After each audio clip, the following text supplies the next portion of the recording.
programa de hoje estaremos recebendo a visita do senhor Alexandre Araújo.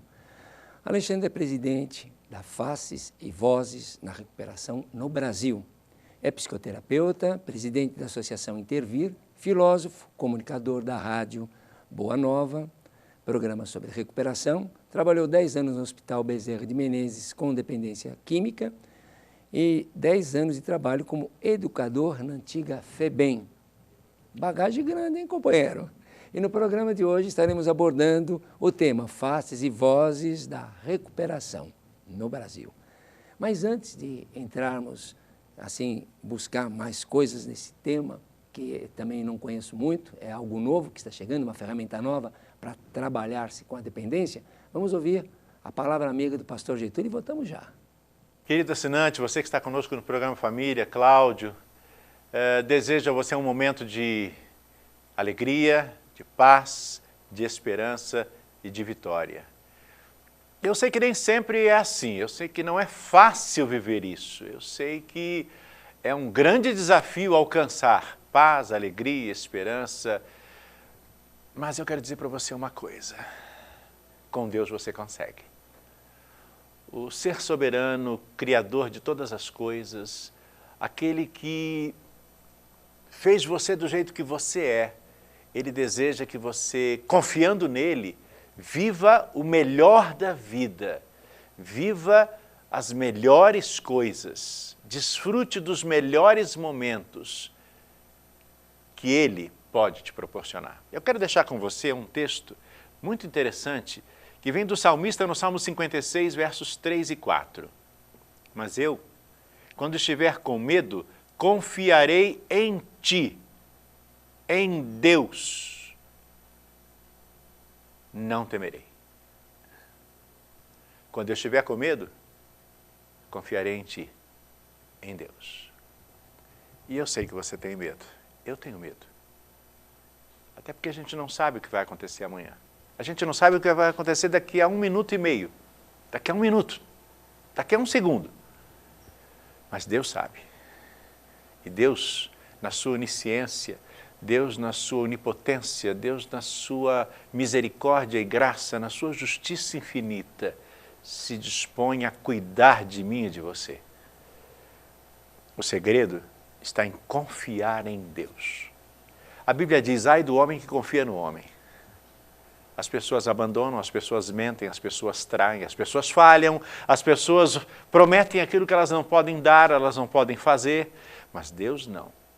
A Bíblia diz que Deus não muda, que Ele é o mesmo ontem, hoje e eternamente. Por isso o salmista, ele tem um coração cheio de sabedoria quando ele diz, quando eu estiver com medo, confiarei em ti, em Deus, e não temerei. Viva feliz, viva seguro, viva sem medo, viva em paz, viva com confiança, dependendo de Deus. Tudo na vida passa, mas Deus e a sua palavra permanecem para sempre. Que Ele te abençoe, que Ele abençoe a sua casa, que Ele abençoe o seu coração e que faça de você uma pessoa feliz. É isso aí, pastor. E principalmente para essas famílias que procuram, devido às situações que muitas se encontram, precisa ouvir uma palavra de coragem, de força. E o pastor sempre nos abrilhanta, iniciando o programa, com essa fé inabalável que precisa, não é? Porque quando se tem um filho dependente, uma filha dependente, eu acredito que para os pais acaba o mundo. É como se tirassem o chão. E com certeza você, família, essa palavra que o pastor está nos encorajando é para acreditar. E hoje nós estaremos falando sobre algo novo, um movimento novo. Nós conhecemos inúmeras modalidades de tratamento, mas essa ferramenta é nova e o Alexandre já vai nos explicar assim, esse processo e como teremos mais forças em detrimento a uma doença tão complexa. Portanto, se você tiver dúvidas, precisar de alguma informação, alguma orientação, continue entrando em contato conosco. É muito importante a sua participação no programa para saber o que você pensa, o que você gostaria de saber, que nós explorássemos mais. Portanto, entre em contato com o nosso e-mail, programabc@net.com.br, ou pelo nosso hotline, 11 9 73 18 84 36. Nós temos uma especialista que vai te atender e vai te dar inúmeras informações. Se não puder todas, ela encaminha para o profissional que vai tirar as suas dúvidas. E agora, agradecer a presença do Alexandre, muito obrigado. Parabéns por iniciar um movimento novo, algo muito pertinente, vem de encontro à necessidade das nossas políticas, quem sabe, não é? De repente vão ver com bons olhos e você possa ter, assim, é uma ONG que consegue agitar e buscar mais a participação. Então vamos ver o que vem a ser esse movimento, faces e vozes da recuperação hoje dentro do Brasil. Bom, Cláudio, primeiramente queria agradecer o convite, né, e dizer assim, eu fico feliz de estar aqui com você, porque mesmo a tua equipe, nós já somos companheiros de jornada, na verdade, né?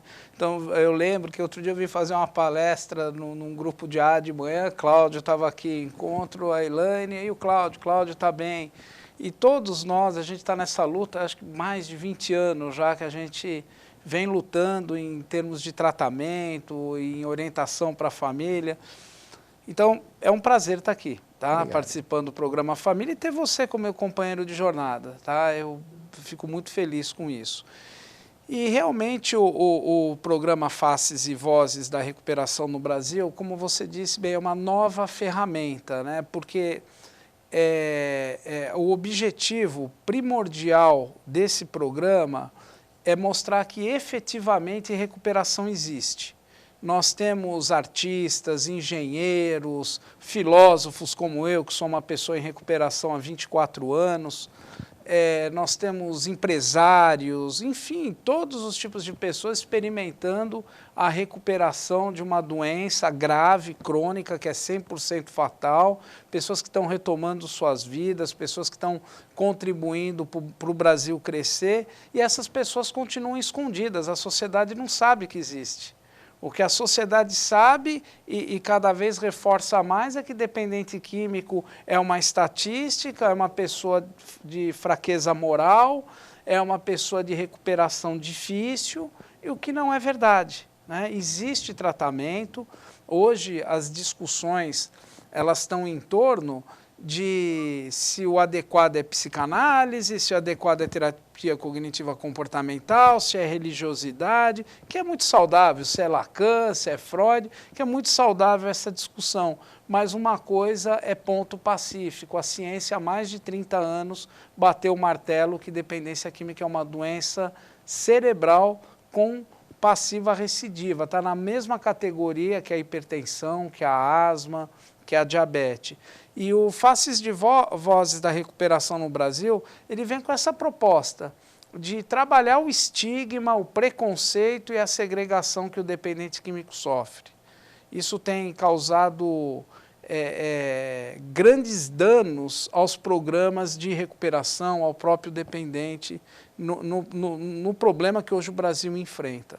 Em relação, assim, você disse algo que, apesar de tanto se falar, o governo trabalhando, liberando verbas, incentivando alguma coisa dentro das políticas públicas, programa, mesmo recomeço, dando uma certa cobertura num pequeno local, não é, do estado de São Paulo, no caso na cidade de São Paulo, mas o preconceito é muito forte ainda, demais. E os reflexos do preconceito, eles são avassaladores, né? Eu poderia dar inúmeras experiências aqui. Ontem mesmo, o programa Recomeço foi fazer um evento, e nesse evento, algumas empresas estavam participando, e uma colega minha trabalha numa empresa grande no Brasil, e a ideia era parceria com essas empresas para empregar dependente químico, né, em recuperação. E no momento que essa minha amiga, que é uma psicóloga especializada, foi relatar o que acontece nessa grande empresa que ela trabalha, Ela pôs o pé no trabalho após o evento, ela foi chamada na diretoria e mandaram desligar ela do programa, porque onde já se viu ela falar que tinha dependentes químicos dentro da empresa, que o porte da empresa dela não poderia mostrar, né, um grupo de supermercados muito grande, com rede no Brasil inteiro, não poderia mostrar para a população que havia esses casos, né? Como tem situações em que as pessoas falam para o dependente químico, às vezes ele cobre um erro de desorganização ou cobre acontece alguma coisa, as pessoas usam a expressão, é dependente mesmo, é adicto mesmo. Recentemente, na campanha presidencial, você veja bem, eu recebi várias postagens no Facebook e na internet a respeito do candidato Aécio Neves, né, que é o candidato cheirador, o candidato do pó. Imagina, é a mesma coisa que você dizer assim, o Aécio é canceroso, o Aécio é adético, né? Quer dizer, é descabida uma fala dessa para uma doença tão grave que está afligindo 60 milhões de pessoas no Brasil, né? E então nós queremos, com o Faces e Vozes, que é um movimento que já vem acontecendo no Canadá, no Reino Unido, nos Estados Unidos, dar força para as pessoas e mostrar que recuperação efetivamente existe, que não é verdade isso que estão falando, né? A gente precisa começar a mostrar a cara para as pessoas, né? Na Europa, por exemplo, eu estive lá no mês de junho, na Copa do Mundo, é muito comum você ver lá hoje Festival das Pessoas em Recuperação, Festival de Cinema das Pessoas em Recuperação, Festival de Artes das Pessoas em Recuperação, os grupos se organizam, Rally das Pessoas em Recuperação. Então é um movimento muito forte que está crescendo. O respeito na pessoa humana é muito maior. Justo, não tem nem comparação. Você pegou o eixo do programa, é totalmente fundamentado nos direitos humanos da pessoa universal, da pessoa humana. Então efetivamente reconhecer a pessoa não pela sua doença, não pelo que ela fez no seu passado, e sim com uma proposta de ressocializá-la e inserir ela novamente na sociedade. Nós temos inúmeras ferramentas, inúmeros hoje modalidades de tratamento, inúmeras. Então, o que me parece que esse realmente, que você já deu uma pincelada de início, quando você colocou que temos que mexer com a igreja, com a ciência, com a parte filosófica, o social, numa complexidade maior. O que diferencia, então, esse movimento dos demais, porque existem hoje, você pega na rede pública, que se tenta fazer alguma coisa. Justamente, porque, veja bem, Cláudio, hoje o maior problema da dependência química, o grande problema da dependência química, e mundialmente falando, não, além da disponibilidade, né, das substâncias, no caso do Brasil, que é de fácil acesso, mas o maior problema é o abandono de tratamento. 90% dos dependentes químicos abandonam o tratamento. Então você pode oferecer, existem tratamentos no Brasil, por exemplo, de uma cesta básica a R$50 mil em clínicas e comunidades terapêuticas, e o índice de recaída é o mesmo, o índice de abandono é o mesmo. Né? Então, o que tem se observado, que os melhores resultados na dependência química é quando a pessoa adere ao tratamento. E uma coisa que a psicologia já explicou para nós é que quando a pessoa ela é submetida a um tipo de rótulo, a um tipo de estigma e preconceito, ela acaba agregando isso para ela. Então, os dependentes químicos, independentes dos modelos de tratamento, eles saem com esse rótulo, sou dependente químico. Estou em tratamento, sou adicto, recaída faz parte da minha doença. Então nós queremos resgatar a parte humana do indivíduo e começar a falar da recuperação. Mostrar para ele que ele pode sair de um tratamento e não precisar ficar escondido, que ele é uma pessoa normal e a sociedade tem que auxiliar ele. Você vê, dependente químico quando aparece na televisão tem que aparecer tarjado, com a voz modificada, né, atrás de cortina. se vai fazer uma entrevista num trabalho, imagina, morre de medo de alguém perceber que ele é dependente químico. Você tem uma ideia, eu tenho uma amiga psicóloga, a Lúcia Ferreira, ela foi contratada por uma empresa aérea recentemente para detectar dependente químico na hora da entrevista profissional. Como se desculpe. Como se o problema fosse a maior dificuldade fosse o dependente químico trabalhar, né, na empresa por ser dependente químico. Isso nós vimos num outro momento na questão da AIDS, né, que na época o HIV ele era também um motivo de exames, que as pessoas não queriam pegar pessoas portadoras de HIV. Da mesma maneira acontecendo hoje com a questão da dependência química.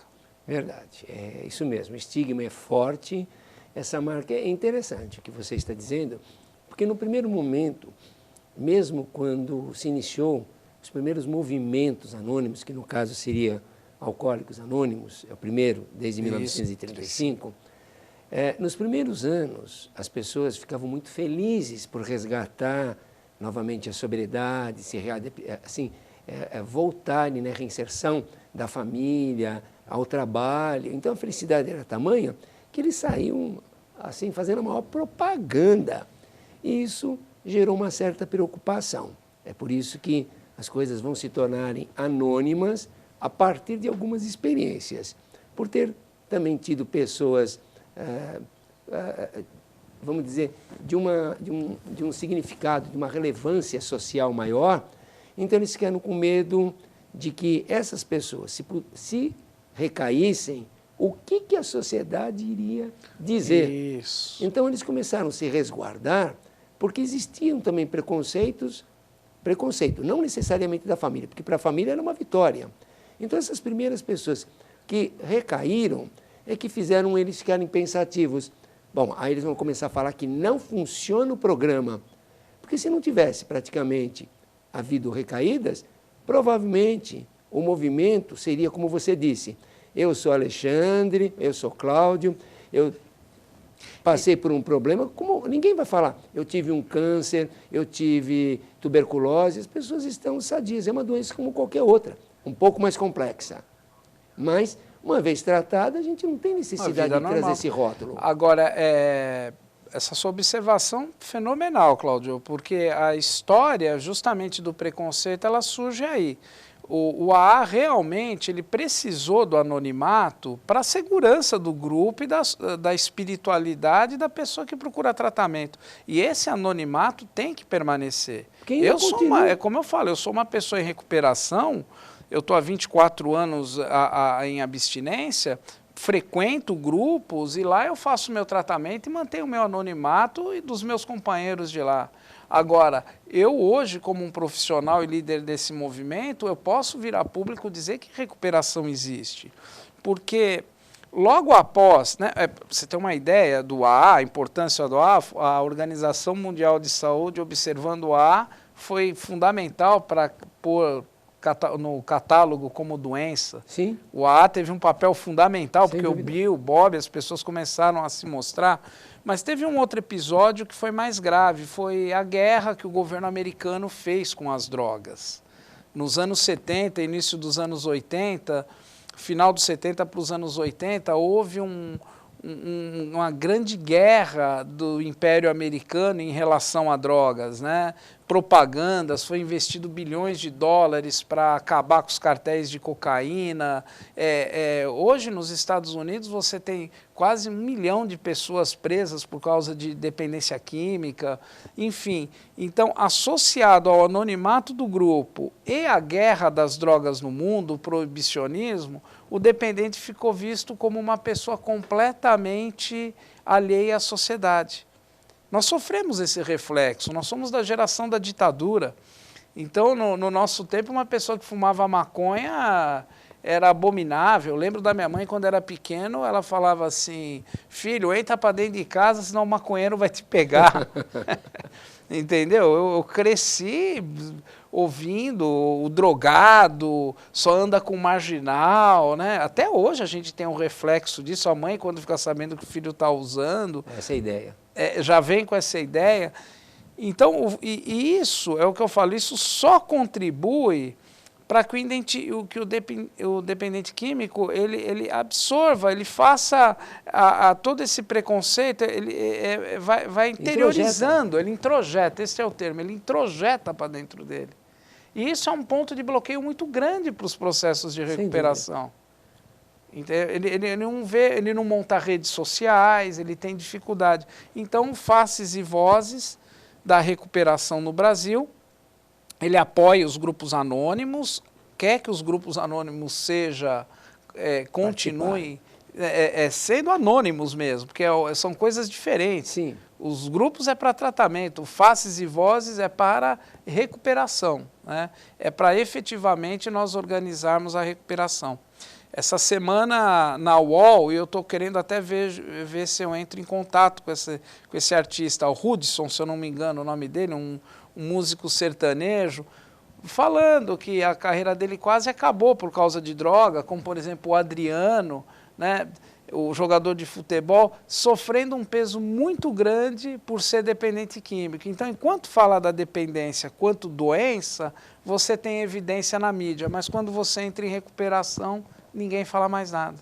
É o Edson, são irmãos, Edson e Hudson. O Edson ficou 9 meses agora em tratamento. Em tratamento, né? Ficou 9 meses. Isso tem sido noticiado, a droga, o cantor. Agora que ele vai entrar em recuperação, tem que se dar muito mais peso para isso, para falar, olha, tem recuperação, a recuperação existe, ele está retomando a carreira dele. E dificilmente a mídia faz isso, porque não dá audiência. Então, nós do Faces e Vozes da recuperação no Brasil, nós queremos mudar esse quadro. Nós queremos espaço na imprensa escrita, televisada e falada que nos apoie, que faça que nem o seu programa faz. Traz pessoas para falar abertamente de recuperação, para mostrar o rosto e contar para as outras famílias no mundo que recuperação é possível. Aliás, aproveitando, naquele momento em que as pessoas iam em público, na televisão, e declaravam, eu sou recuperado dessa irmandade, o próprio Bill questiona, fala, pô, mas é um gancho fantástico, porque ele é uma pessoa pública. Houve até jogadores de beisebol, famosos, assim, de nome, que trouxeram para a irmandade milhares de pessoas. No documentário, Cláudio, que eu vou te encaminhar, né, nós temos um filme que a SPDM, através do Dr. Ronaldo Laranjeira, nos doou, né, comprou os direitos autorais desse documentário dos Estados Unidos e nos doou. É um documentário de 1h30, passa toda essa história documentada. Os jogadores de beisebol, Dick Van Dyke, 15 artistas, os senadores, todos mostrando as faces e falando, e é por isso que ficou Faces e Vozes, porque eles começaram a conquistar esse espaço. Eles são os pioneiros. Pois é, e traz, ao mesmo tempo, se de um lado não é tão, há um prejuízo, por um outro lado, muitas pessoas acabam se envolvendo, porque é o ídolo, é aquela pessoa que está numa posição de destaque, então, se ela pode, por que eu não posso? Porque tem pessoas que têm até vergonha. Preconceito. Aí você vai voltar nessa coisa. Por que não fala? Porque tem preconceito. Como nesse documentário tem uma artista de Hollywood, eu me esqueci o nome dela agora. E ela... Como? Ela tem um ponto aqui, sempre tem uns pontos, né, aqui que falam, para dar uma ajudadinha. Mas ela conta para nós, né, como que era em Hollywood para ela quando ela falava que estava em recuperação, né? Ela mandava ela ficar quieta, os empresários, ela falava, olha, você fica quieta porque você falar vai ser uma coisa muito grave, as pessoas vão te isolar aqui em Hollywood. Ela escreveu um livro e foi para o movimento Faces e Vozes de lá, porque ela achou um absurdo, né? Ela entrou nesse meio, por que eu vou ter que esconder sobre a minha doença? Então, o Faces e Vozes, ele vem para contribuir isso. E isso vai ter um reflexo muito grande, principalmente hoje que se fala muito da legalização da maconha, né? Se fala em legalizar drogas, quer dizer, a parte científica da doença ninguém discute. Ninguém discute. E por que não discute, né? Não necessariamente, porque o Ronaldo Laranjeira, falando dele, que é o Papa da independência química no Brasil, ele é contra, literalmente, eu endosso, porque ele trouxe um movimento no momento em que os pseudos maus entendidos juristas que queriam e discutiam legalização ou não, e mal informado, ele trouxe estudos da Inglaterra, mostrando assim, o prejuízo que vai causar principalmente para o adolescente. O prejuízo é social, o prejuízo é para a sociedade como um todo, econômico, moral, político. Agora, cabe à família. Mas sabe, Cláudio, você é engajado, como eu falei, você é um companheiro de jornada, por isso que eu me sinto à vontade no programa, até brinco, falo, né? Eu me sinto muito à vontade. Uma sala, eu me sinto à vontade.